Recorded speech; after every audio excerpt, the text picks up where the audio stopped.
नमस्कार साथियों, डेली चर्चा में आज हम लोग बात करते हैं 8 पे कमीशन 8वें वेतनमान के बारे में। इसके अंतर्गत हम लोग जानेंगे कि वेतनमान क्या होता है, 8वें वेतनमान कब से लागू होगा और 7वें वेतन में कितना सैलरी बढ़ा था, 8वें वेतन में कितना सैलरी बढ़ेगा और केंद्रीय कर्मचारी की संख्या कितना है और 8वें वेतन से बजट पर क्या प्रभाव पड़ेगा और कितना खुश होगा केंद्रीय कर्मचारी लोग। इन सब बात पर हम लोग चर्चा करेंगे।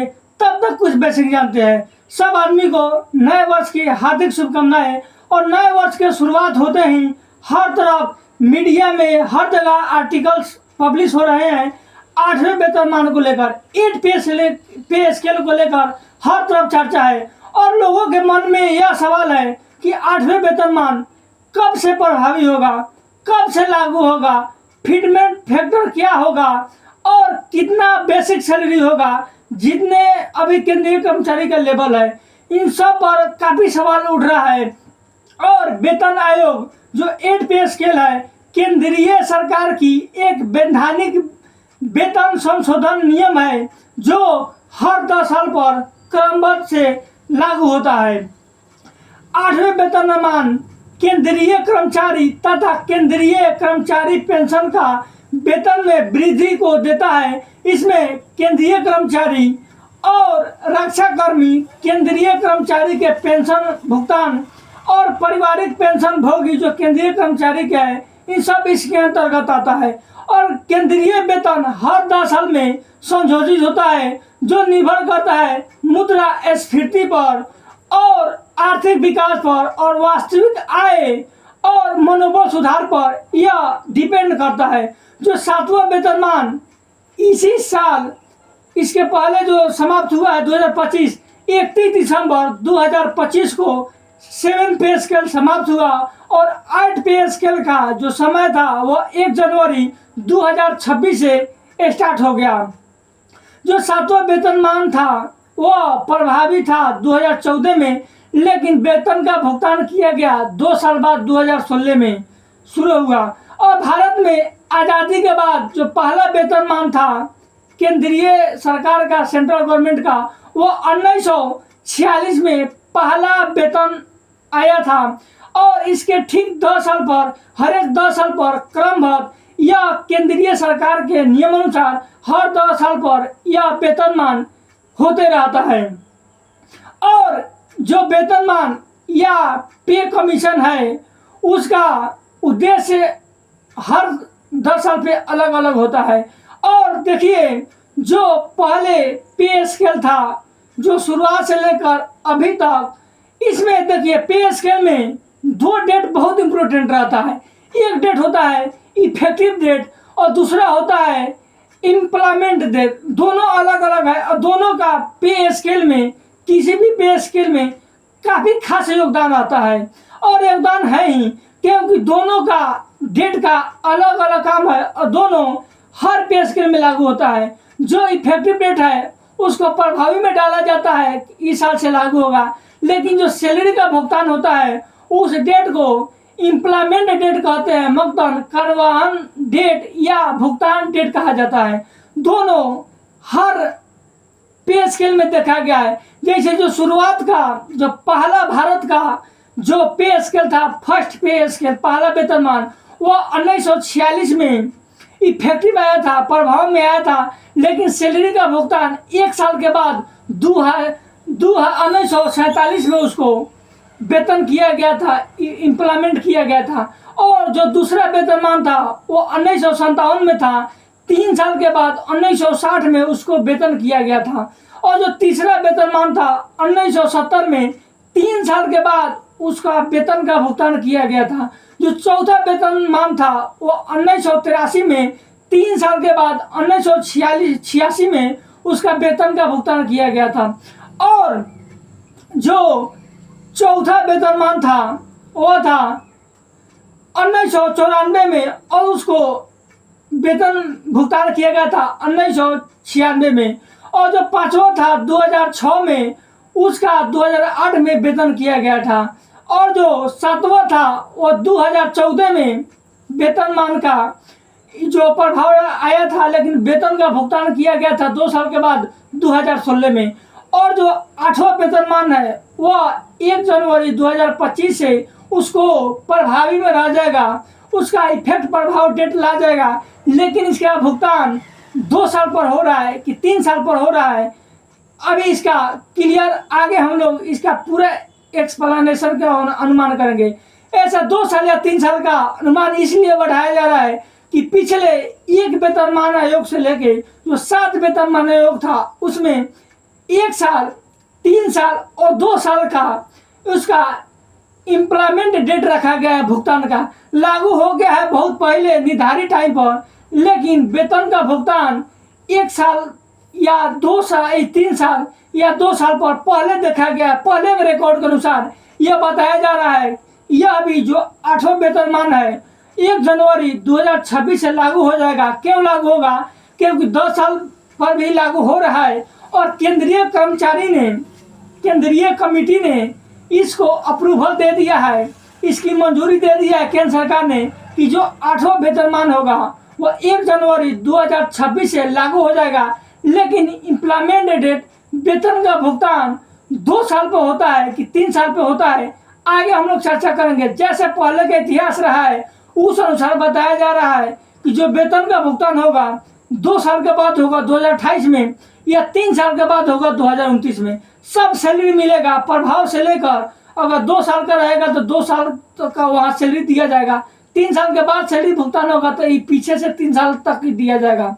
और इसमें जो 2 डेट है, एक है इफेक्टिव डेट और एक है इम्प्लॉयमेंट डेट, यह काफी इम्पोर्टेंट डेट है। जैसा कि जो इम्प्लॉयमेंट जो इफेक्ट डेट है जो उसको प्रभाव में डाला जाएगा वो 8वां पे स्केल का 1 जनवरी 2026 से स्टार्ट हो जाएगा। और जो इम्प्लॉयमेंट डेट है, कार्यवाहन तिथि है या वेतन का भुगतान का तिथि है, वो 2 साल के बाद देखा जा सकता है या 3 साल के बाद देखा जा सकता है। इसका कारण भी है जो आगे देखते हैं।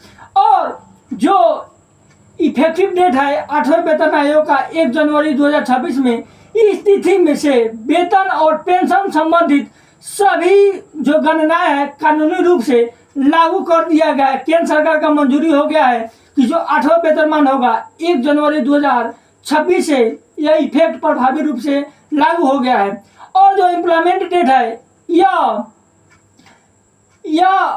ये वास्तविक तिथि को जब देखा जाएगा जब जो बढ़ा हुआ वेतन है या पेंशन भुगतान होता है पिछले रिकॉर्ड के अनुसार 1 साल, 2 साल या 3 साल, मतलब 12 महीना, 18 महीना या 36 महीने का इसमें डिफरेंट हो सकता है, अंतराल हो सकता है। जैसे या जो दो डेट का इसमें बात किया गया है, एक प्रभावी डेट और एक वेतन भुगतान का, इसमें जो गैप हुआ है इसमें काफी रूल है। जैसे आयोग का गठन, डेटा संग्रह, रिपोर्ट लेखन, मंत्रिमंडल की मंजूरी, बजटीय प्रावधान, विभिन्न मंत्रालय को सॉफ्टवेयर अपडेट करना और वेतन प्रणाली का पुनर्गठन, इसके चलते 2 साल या 3 साल का अंतराल लग जाता है। क्योंकि यह पूरा केंद्रीय कर्मचारी की संख्या है, 1 साल, 2 साल या 3 साल का इसमें गैप देखा जाता है जो इनके कारण होता है। और इसमें एरियर का जो गैप का जो मेंटेन किया जाता है वो एरियर होता है जो बकाया राशि के तौर पर दिया जाता है। जितने दिन पहले का रहता है वहां से, मतलब प्रभावी डेट से लेकर भुगतान डेट तक जितने दिन का या जितने मंथ का या जितने साल का गैप रहता है उसको एरियर के द्वारा वेतन को भुगतान किया जाता है। और जो यह एरियर है वह प्रभावी से भुगतान तक का जो लास्ट भुगतान तक का जितना रहेगा उतना को वहाँ दिया जाता है। एक साथ दिया जाता है या 2 टर्म में दिया जाता है। और जो बकाया राशि को भुगतान किया जाता है उसी को एरियर कहा जाता है, जिसे अवैतनिक वेतन या पेंशन वेतन के रूप में देखा जाता है। अब हम लोग एक्सप्लेनेशन जानते हैं कि जो एरियर होता है वो कैसे काउंट होता है। जैसे मंथली का इंक्रीज और जो नंबर ऑफ जो डिले होता है मंथ का, उसको सब को जोड़कर टोटल एरियर में इसको काउंट किया जाता है। जैसे ओल्ड बेसिक है 18,000 है और मान के चलिए न्यू बेसिक अगर हो जाता है 38,000 फिटमेंट फैक्टर के द्वारा, और तो इसमें 10,000 रुपये का लगभग इसमें एरियर बढ़ा, और ये अगर 2 साल पे देता है तो उसको 24 महीने का जो एरियर के तौर पर उसको गुना करके पूरा राशि उसको बकाया कर दिया जाता है। वो 1 साल पे दे, 2 साल पे दे या 3 साल पर भुगतान करे, टोटल रूप से दिया जाएगा। इसमें कोई कटौती नहीं किया जाएगा। थोड़ा सा बजट के एक साथ प्रभाव पड़ने से 2 टर्म में या 1 टर्म में होता है, और जो प्रभावी होता है जितना मंथली का डिले होगा, लेट होगा, उतना को एक साथ दिया जाएगा। अब हम लोग 8वें पे सैलरी पर जो कैसे बनता है 8 पे स्केल, उसके बारे में हम लोग जानते हैं। जो 8वें वेतनमान के तहत पेंशन वृद्धि सीपीसी सदस्य के द्वारा सुझाव निम्नलिखित कारक होते हैं, जैसे फिटमेंट फैक्टर होता है। इसका उपयोग करके नया वेतन आयोग नए मूल वेतन की गणना होती है। फिटमेंट फैक्टर निर्धारित के समय मुद्रास्फीति सहित सभी फैक्टर को काउंट किया जाता है। और जो 7वें वेतन आयोग के तहत जो फिटमेंट फैक्टर था वो था 2.57, मतलब 2.57 था फिटमेंट फैक्टर। अब कुल अभी 8वें वेतनमान का गठन के बाद, एक कमेटी गठन के बाद वह निर्धारित किया जाएगा कि जो 2014 में जो 7वें वेतन था फिटमेंट फैक्टर 2.57 था, उसको 2.5 करेगा कि 3 करेगा, इसको अभी अप्रूवल नहीं दिया गया है। पूरा अप्रूवल के आने के बाद मतलब मेन सैलरी में जो प्रभाव डालता है वह फिटमेंट फैक्टर होता है। अभी वर्तमान में कुल केंद्रीय कर्मचारियों की जो संख्या है वो है लगभग 40 लाख है, और इसमें 50 लाख से ज़्यादा है जो वेतन भोगी है। मतलब कुल मिला के केंद्रीय कर्मचारी के 1 करोड़ लोगों को इसका 8वें वेतनमान का वेतन में भी फायदा होगा, या जो रिटायरमेंट हो चुके हैं उनके पेंशन में भी फायदा होगा। अब पूरे भारत में केंद्रीय कर्मचारी का जो लेवल है वो 1 से 18 लेवल तक का है। जो पहला लेवल है उसको ग्रुप डी में रखा गया है, और जो दूसरे लेवल से लेके 9वें लेवल तक का ग्रुप सी में रखा गया है, और जो 10वें लेवल से 12वें लेवल को ग्रुप बी में रखा गया है, और जो 13वें लेवल से 18वें लेवल को ग्रुप ए में रखा गया है। जो ग्रुप ए होता है जो सबसे बड़ा जो डिपार्टमेंट का हेड होता है, जैसे कैबिनेट हो गया, मिनिस्ट्री मंत्री हो गया, वे ग्रुप ए में आता है। अगर ए पे स्केल के फिटमेंट फैक्टर 2.57 अगर या 2.5 रहता है तो देखिए लेवल 1 का जो बेसिक पे अभी वर्तमान में 18,000 है, वो बेसिक पे बढ़ के 38,700 हो जाएगा, और इसमें लगभग 20,000 का उसमें डिफरेंस देखा जाएगा।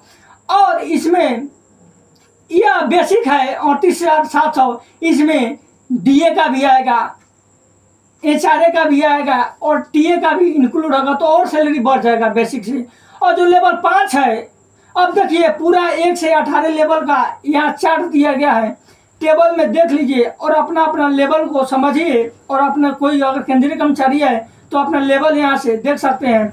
और जो पहला लेवल का 18,000 है बेसिक, उसका फिटमेंट फैक्टर जो पहले है 7वां वेतनमान का, उसका अगर रखते हैं तो 38,700 होगा।